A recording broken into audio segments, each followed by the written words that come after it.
आखिरकार मैंने उनसे बात कर ही ली। ओह! मुझे बहुत खुशी है कि आपने उनसे बात की। और मुझे नहीं पता मुझे इसके बाद क्या करना है। मैं बहुत दुःख में हूँ अंजलि।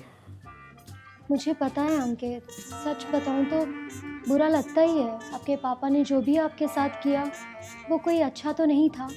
लेकिन आपके लिए और मेरे लिए ये अच्छा होगा कि आप अपने बचपन के बारे में मुझे और भी बहुत कुछ बताओ, क्योंकि मैं बहुत कुछ तो नहीं जानती हूँ। मुझे समझ में नहीं आ रहा कि मेरी पास्ट की बातें सुन के क्या मिलेगा। देखो, मैं आपको बताती हूँ, आप जिस मानसिक तनाव से अभी गुज़र रहे हो ना, उसको जब आप फिर से अनुभव करोगे, उसे बताओगे, तो मानो आप अपनी भावनाओं को निकाल रहे हो, अपने उस दर्द को व्यक्त कर रहे हो। आप अपने दुःख को किसी के साथ बाँट रहे हो। और अगर आपको आगे बढ़ना है और अपने जीवन में चंगाई पानी है, तो आपको ये स्वीकार करना होगा कि आपके पापा से आपको ठेस पहुँची है। उस दुःख को बाहर आना बहुत ज़रूरी है। अगर मैंने शेयर नहीं किया तो क्या होगा अंकित? आपको दुःख होता रहेगा। आप उसी दुःख में जीते रहोगे अंकित। और आप मानो या ना मानो, अगर हम अंदर से ठेस खाए हुए हैं, तो हमारे विचारों पर उस चीज़ का असर पड़ता है।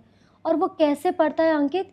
कि अगर आप अंदर से दुखी हो ना, तो आपके व्यवहार में वो दिखाई देगा कि आप कैसे लोगों से व्यवहार कर रहे हो, क्रोध कर रहे हो। और अंकित, जब आप इस मानसिक तनाव से मुक्ति पाओगे ना, तो आपका और मेरा रिश्ता भी अच्छा होगा। और आपको बताऊं अंकित, जिस बच्चे के बारे में हम सोच रहे हैं, उसके साथ भी आपका रिश्ता अच्छा होना शुरू हो जाएगा। पता है, मेरे पिता पहले एक बहुत अच्छे इंसान थे। मेरे वो रोल मॉडल हुआ करते थे। साथ में क्रिकेट खेलना, मार्केट जाना, और ये खेल कूद का जो ये इंटरेस्ट है वो मुझे अपने पिता से मिला है। हम लोग साथ में क्रिकेट मैच देखा करते थे। जब वर्ल्ड कप फुटबॉल होता था तो हम लोग रात को बैठ के फुटबॉल के मैचेस भी देखा करते थे। क्रिकेट में कुछ गलत हो जाता था तो हम लोग कंप्लेन करते थे दूसरे प्लेयर्स के बारे में, काफ़ी चर्चाएं होती थी। फिर एक बार उनकी नौकरी चली गई। फिर 5-6 महीने तक उनको नौकरी नहीं मिली। मम्मी रोज़ उनको ताना मारती थी और पीना शुरू कर दिया उन्होंने। और पी के वो मम्मी पे हाथ उठाते थे। फिर धीरे धीरे वो थप्पड़ मार पीट में बदल गया। वो मम्मी को मारना शुरू कर दिया उन्होंने। मैं तो इतना डर जाता था। मम्मी मुझे अक्सर सुला देती थी कि इससे पहले कि पापा आए। और ये 5-6 साल तक चलता रहा। मम्मी रोज़ पिटती रही। मेरे को तो समझ नहीं आता था कि वो क्यों पिट रही है, क्यों उसने कभी आवाज़ नहीं उठाई। शायद मम्मी का वो प्रेम था पापा के लिए, और जिसके कारण आज पापा बदल पाए।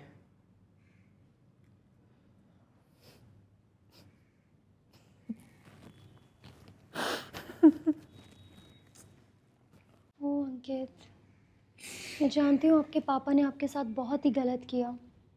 सचमुच में उन्होंने मानो आपका बचपन ही खराब कर दिया। मुझे बहुत दुख है इस बात का। तुम्हें नहीं पता अंजलि। अच्छा, आप अब ये बताओ उस बारे में और मुझे क्या-क्या बता सकते हो? आज आप अपना दुःख निकालो अंकित। पता है, एक दिन मैं मैच देख रहा था बैठ के।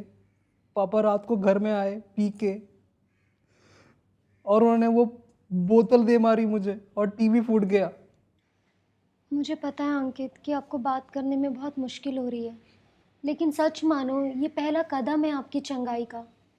जब आप रो रहे हो ना अंकित, तो आप अपनी उन सारी भावनाओं को, आप अपने उस सारे दर्द को, दुःख को बाहर निकाल रहे हो। और अंकित, आप उस सब के कारण डरे हुए थे और दुखी हुए, मैं जानती हूँ।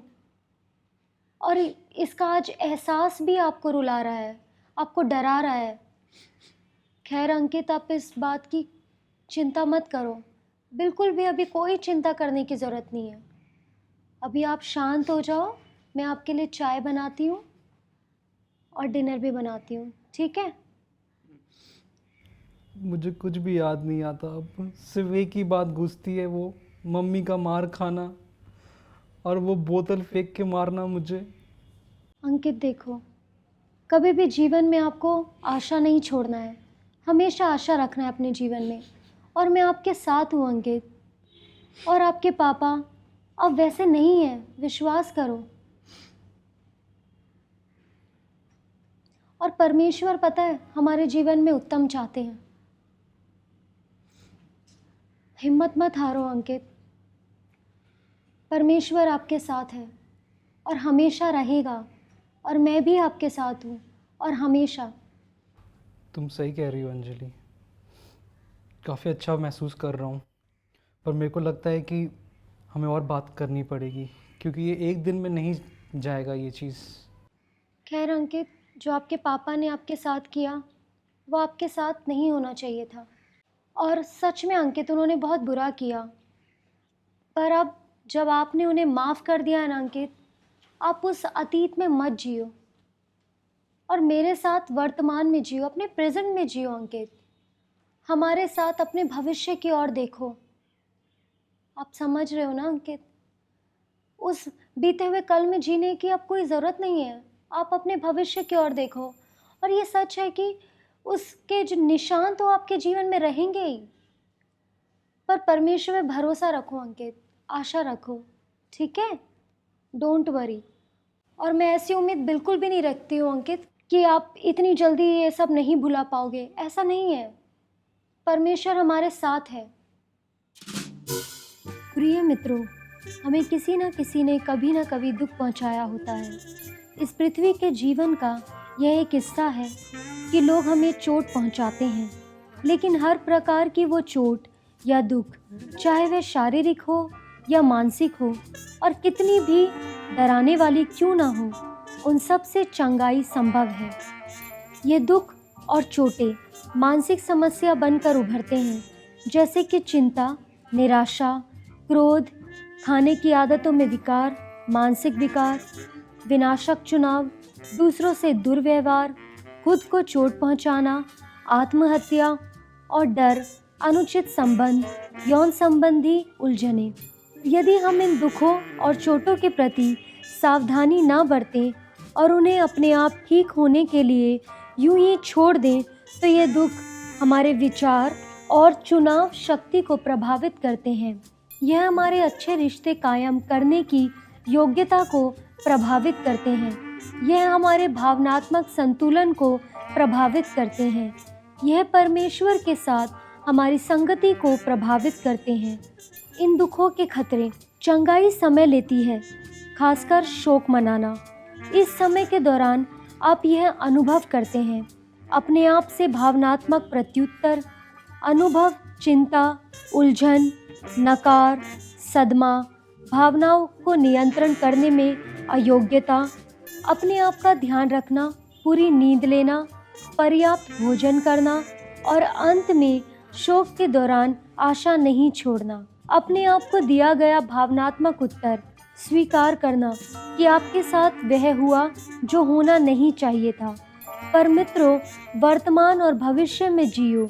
अपने आप को अपराधी मत मानो।